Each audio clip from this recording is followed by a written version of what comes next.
देवेंद्र फडणवीस साहब के साथ उप मुख्यमंत्री पद की शपथ ले ली थी, तो इसका मतलब ये नहीं है कि राष्ट्रवादी कांग्रेस इधर नहीं आ सकती है। तो इसीलिए मुझे लगता है कि राष्ट्रवादी कांग्रेस अगर हमारे साथ आती है, अगर बीजेपी आरपीआई के साथ आती है, तो मुझे लगता है कि शरद पवार जी को और भी अच्छा बड़ा पद आगे भविष्य में मिल सकता है और नरेंद्र मोदी जी को एक बड़ा अच्छा मित्र भी मिल सकता है।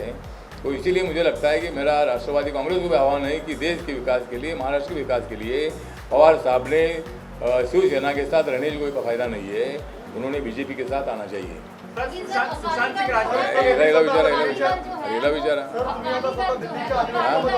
दिल्लीचं अधिवेशन आता संपलेलं आहे. शरद पवारांनी भाजपाच्या नेत्यांच्या काही भेटीगाठी घेतल्या का? तुम्ही स्वतः आता दिल्लीमध्ये होता.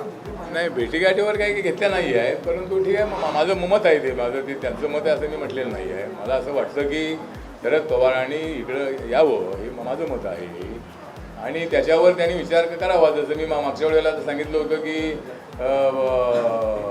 राहुल गांधी अध्यक्ष बनायला तयार नाही आहेत, सोनिया गांधी अध्यक्षपद सोडण्याच्या तयारीत आहेत, मग अध्यक्ष करायचं कुणाला, म्हणून मी असं म्हटलं होतं की राष्ट्रवादी काँग्रेसमध्ये विलीन करा आणि शरद पवारांना काँग्रेसचा अध्यक्ष बनवा, असे माझं मी मांडलं होतं.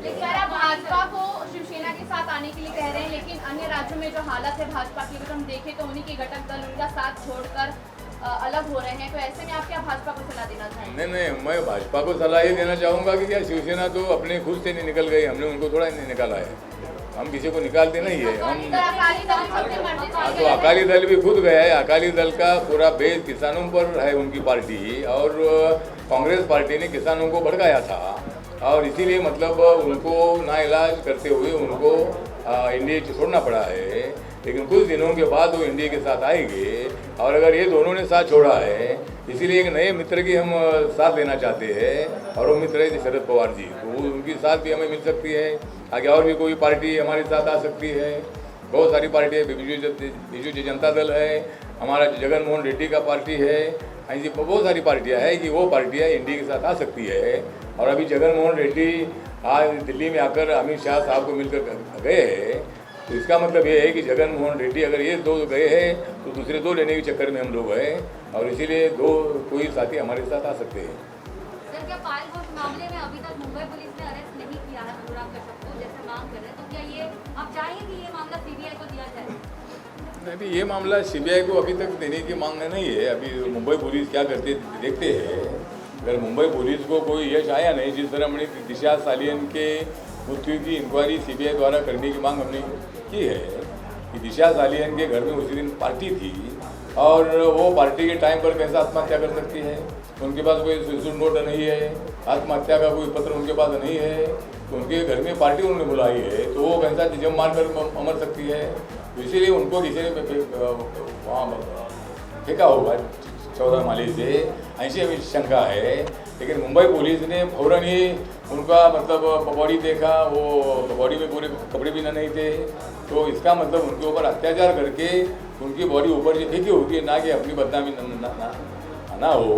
तो उसकी मुंबई पुलिस ने ठीक इंक्वायरी नहीं की, एकदम बोला कि आत्महत्या है तो आत्महत्या है, तो उनके पास सुसाइड नोट थी क्या, उनकी पार्टी थी तो क्यों मतलब आत्महत्या करेगी. ये सवालों पर मुंबई पुलिस ने ध्यान नहीं दिया. मुंबई पुलिस बहुत बड़ी एक्सपर्ट है. और मुंबई में कोई एक मर्डर अगर एक आदमी का होता है तो 24 घंटे में 48 घंटे में वो आरोपी को पकड़कर जेल में डालते हैं. लेकिन ये केस में ऐसा नहीं हुआ, सुशांत के केस में भी ऐसा नहीं हुआ. तो मुझे लगता है कि पायल के संबंध में उनकी इंक्वायरी पुलिस ने जल्दी करनी चाहिए और नहीं अगर पुलिस करेगी तो सीबीआई के पास इंक्वायरी की मांग हमको करनी पड़ेगी. राणे ने ये भी कहा था कि दिशा सालियान ने 100 नंबर पर फोन भी किया था, लेकिन मुंबई पुलिस ने कोई रिस्पॉन्ड नहीं किया. हाँ, तो मतलब जिस तरह ये जानकारी है कि कुछ लोग अंदर जा रहे थे, बाहर आ रहे थे और उनके ऊपर शायद उनके मास्टर बेडरूम में अत्याचार हो रहा था, तो जब उन लोगों ने कुछ ऐसा एक किया होगा, तभी 4-5 लोगों ने मिलकर उनको आवाज़ वगैरह करने का मौका नहीं दिया होगा और फिर उन्होंने 100 नंबर को फ़ोन भी किया. लेकिन तब मुंबई पुलिस आई नहीं.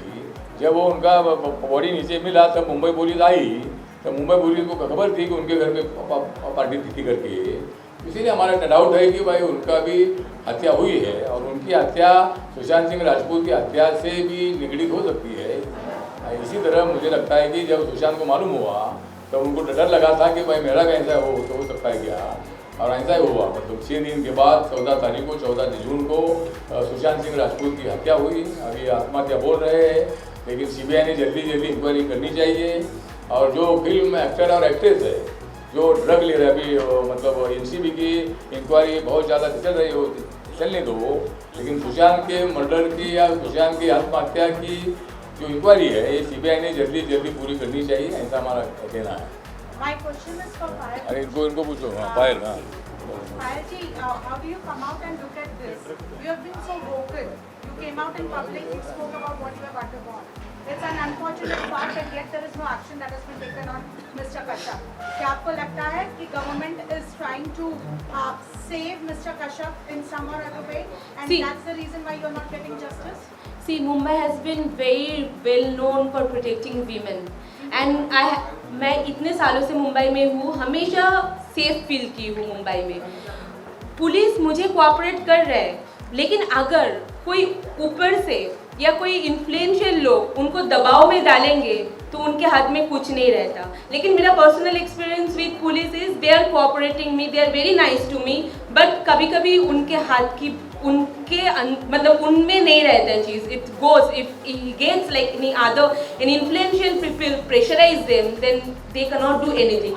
आपको एक बार रिप्लाई करना चाहती हूँ, इनको बोलो मैजिस्ट्रेट के पास आपने जो बताया, हमने मांग रखी है कि मेरा स्टेटमेंट रिकॉर्ड किया जाए मैजिस्ट्रेट के सामने, ये हमने मांग रखी है पुलिस के सामने। बट आपको लग रहा है पॉलिटिकल प्रेशर है पुलिस पे इसलिए एक्शन नहीं? देखिए मुझे तो ये समझ में नहीं आ रहा है, जब 376 लगा हुआ है तो अभी तक एक्यूज जेल में क्यों नहीं है? वो खुल रहा है और मैं सुबह से रात तक कभी हॉस्पिटल में, कभी पुलिस स्टेशन में, कभी इधर कभी उधर क्वेश्चनिंग, सब कुछ मेरे साथ हो रहा है, लेकिन जो एक्यूज है वो आराम से घर पे बैठा हुआ है और पता उनको शायद ये भी फील होगा कि मेरे साथ लोग हैं जो ये चीज़ वो कुछ दिन भौंकेगी, कुछ दिन बोलेगी, कुछ भी होगा, फिर कल हम दबा देंगे, तो चुपचाप वो आराम से बैठे हुए हैं। होम मिनिस्टर अनिल देशमुख को मिलना चाह रही हैं आप? क्योंकि हाँ। एक्शन नहीं हुआ अब तक। हाँ जी, वो मेरे जो लॉयर है वो हम लोग डिसाइड करेंगे और आगे भी क्या करना है वो हम लोग सोच रहे हैं, आगे कैसे जाना है, इनसे बात कीजिए। इनका पायल जी का स्टेटमेंट मैजिस्ट्रेट के सामने अंडर सेक्शन 164 दर्ज किया जाने वाला है। हमने रिक्वेस्ट किया था 2 दिन पहले पुलिस को, तो उन्होंने सैटरडे को शायद उसका लेटर जारी किया है, आज कोर्ट में पहुंचा है और उनकी तारीख तय होगी आज। इनको कब मैजिस्ट्रेट के सामने जाके इनका बयान दर्ज करना है। हम अभी 22 तारीख को हमने एफआईआर दर्ज की थी बलात्कार की, और उसके बाद दूसरे दिन पंचनामा वगैरह सब इन्वेस्टिगेशन चालू हुआ। लेकिन हमने शुरुआती तौर पे मैंने कहा था कि हम पुलिस को सिर्फ 7 दिन का टाइम देंगे, 7 दिन का समय सफिशिएंट होता है पुलिस को इन्वेस्टिगेशन करने के लिए और आरोपी को गिरफ्तार करने के लिए। हम लगातार मांग कर रहे हैं। अभी 3-4 दिन जब एफआईआर हुआ उसके 3-4 दिन के बाद हम तब तक चुप रह बैठे हैं, लेकिन अभी समय खत्म हो गया, 7 दिन हो गया, आज 6वां दिन है, कल 7वां दिन है। हमने पुलिस को बोला था, लगातार बोल रहे हैं कि उसको गिरफ्तार करो, पायल की जिंदगी खतरे में है। उन्होंने ट्वीट किया था कुछ दिन पहले, ट्वीट के जरिए उन्होंने कहा था कि अगर मेरी बॉडी लटकी जाती है तो उसको आत्महत्या नहीं माना जाए, उसको खून माना जाए, ऐसा कहा था। यानी कि उसको इतना डर लग रहा है बाहर घूमने के लिए। मैं भी उनके साथ घूमता हूँ, मेरी भी जान को खतरा है, ऐसा उन्होंने कहा था बीच में। मैं भी फील कर रहा हूँ। मेरे बॉडीगार्ड लेके आया हुआ, पर्सनल बॉडीगार्ड। अगर सरकार हमारी मांग एक्सेप्ट करके देती है तो हम बाहर निकल सकते हैं, जो भी कानूनी कार्रवाई है हम कर सकते हैं। पुलिस सही तरह से इन्वेस्टिगेशन नहीं करेगी तो मैं बॉम्बे हाई कोर्ट जाऊंगा, प्रॉपर डायरेक्शन ले लूंगा इन्वेस्टिगेशन के लिए।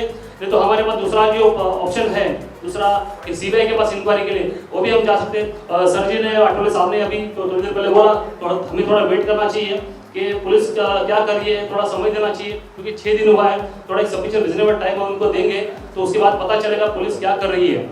हम ये चाहते हैं कि जल्द से जल्द आरोपी को गिरफ्तार करके जेल में डालना चाहिए। जैसा पायल जी ने थोड़ी देर पहले कहा था कि मैं करें जुटाकर, यानी कि मैं धैर्य जुटाकर अभी सामने आई हूँ, मेरा करियर दाव पे लगा है। शायद इसके बाद उनका करियर का क्या होगा उसे उनको भी पता नहीं। ये सब दाव पे लगाकर वो आगे आई है। उन्होंने एफआईआर दर्ज किया है। एक बड़ी हस्ती है फिल्म इंडस्ट्री की, अनुराग कश्यप बड़े डायरेक्टर है, बड़े निर्माता है, और उन्होंने ये इनके साथ जो कुकर्म किया है उसके बारे में उनकी जो आज हिम्मत हुई है, उनकी जो आवाज़ 5 साल से दबाई गई थी, तो आज आवाज़ बाहर निकली है। तो आज इस आवाज़ को बुलंद होना चाहिए। और उन्होंने आह्वान किया था सारी महिलाओं को कि जो भी सारी महिला है जो मीटू मूवमेंट के बाद जब जा गई थी, जिनके साथ अच्छा अत्याचार हुआ था, तो सामने आ रही थी। लेकिन ये पुलिस का ऐसा बर्ताव या ऐसी असफलता ये पुलिस केस में अगर मिलती है, कोई भी महिला सामने नहीं आएगी, क्योंकि उनको मालूम है एक तो उनकी शिकायत दर्ज नहीं की जाएगी। अगर शिकायत दर्ज भी हुई तो पुलिस उसमें गिरफ्तारी नहीं करेगी। अगर गिरफ्तार भी किए तो सबूत नहीं जुटा पाएंगे। बाद में एक केस को आरोपी को क्लीन चिट मिलता है, समरी रिपोर्ट भी यानी बी क्लासिफिकेशन या सी क्लासिफिकेशन कोर्ट में फाइल होता है, आरोपी बेदिक्कत निकल जाता है और उसके खिलाफ कोई एक्शन होती नहीं। तो ये काम होता है पुलिस एजेंसी का कि जब कोई शिकायतकर्ता महिला सामने आए, उसको सही तरह से उसके रिस्पेक्ट के साथ उसके साथ बात करें, उसकी शिकायत दर्ज करें। आप मीडिया कर्मियों ने, सब हमारे मित्र हैं, आपने देखा होगा पहले दिन जब पुलिस थाने ओशीवाला थाने में हम गए थे, उस तरह उस दिन पुलिस कैसे बर्ताव कर रही थी। इतने रात को 2 बजे तक हमको बिठा के रखा। उस दिन भी हमको हरेसमेंट हुआ था। यहाँ पर वर्सोवा में हमारी शिकायत दर्ज हुई। उसके दूसरे दिन, तीसरे दिन दोपहर को 3 बजे से लेकर रात को 11 बजे तक, यानी कि 7 घंटा अस्पताल में इनको बिठाया गया। उस दिन काफी नहीं हुआ तो दूसरे दिन उनको फिर से बोला, फिर 7 घंटा बिठा के रखा। तो मेडिकल टेस्ट के लिए एक महिला को हैरेसमेंट है। एक तो उसकी शिकायत को लेता नहीं, शिकायत लेने के लिए पुलिस स्टेशन जाओ, अपनी इज्जत को दाव पे लगा के जाने के बाद वो शिकायत दर्ज होती है, फिर अस्पताल में जाना पड़ता है, उसको मेडिकल एग्जामिनेशन फेस करना पड़ता है। और वो भी एक दिन नहीं, 2 दिन नहीं, 3 दिन, 2 दिन के बाद फिर से इनको कल शायद कल बुलाए इनको, कल उनको 7 घंटा बैठाएंगे। तो ये कहाँ का न्याय है? फिर ये कहाँ का हैरेसमेंट है? मैंने दूसरे भी अस्पतालों में, मैंने बहुत सारे क्रिमिनल ट्रायल चला है, दूसरे अस्पतालों में भी मेडिकल होता है। एक दिन में जो जांच करके जो विक्टिम होती है उनको एक सुखद अनुभव होना चाहिए, वहाँ पर एक अच्छा फील होना चाहिए, कंफर्ट लेवल फील होना चाहिए। तो ये महाराष्ट्र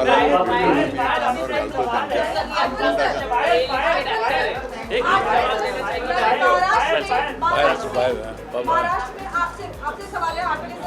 महाराष्ट्र में कानून पर विश्वास कर रहा है, महाराष्ट्र में कानून पर भी विश्वास उठ गया है, इसीलिए गांधीगिरी में जाने की जरूरत पड़ रही है, क्योंकि कानून पर से विश्वास उठ गया है। महाराष्ट्र के अंदर कानून व्यवस्था ऐसी है।